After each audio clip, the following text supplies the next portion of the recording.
Yaddaşı yaşı İnan ki kuruyar gözümün yaşı. Allah da götürmez bu gam yağışı.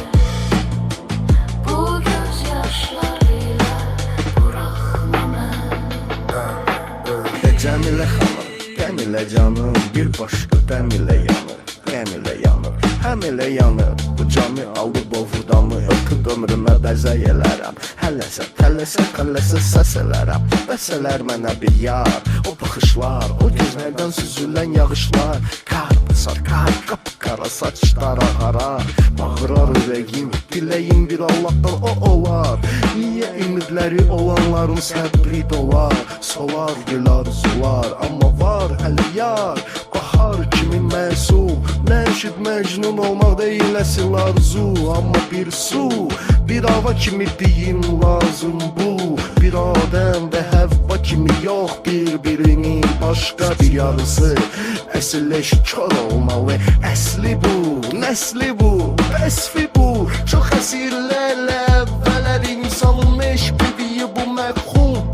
Demə hisslərmiş, o da bizəymiş, bizdəymiş bu sualın cavabı. Və balıdır bu cahanın bu cavanı, qoyma tapağa savabı. Əsl sil bir deyil, sil olmazsa sil gözyaşlarını değil. Öz varını tut, ya unut, ya da yarını koyma getməyə. Dalını tapşır Allaha. Oxu Cəmilə xanım.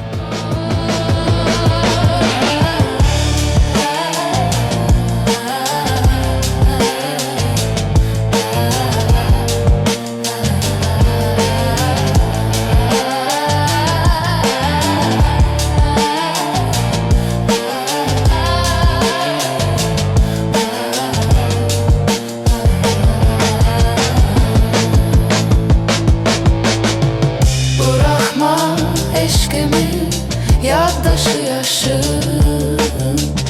İnan ki kuruyar gözümün yaşı. Allah da götürmez bu gam yağışı. Bu gözyaşlarıyla bırakma beni.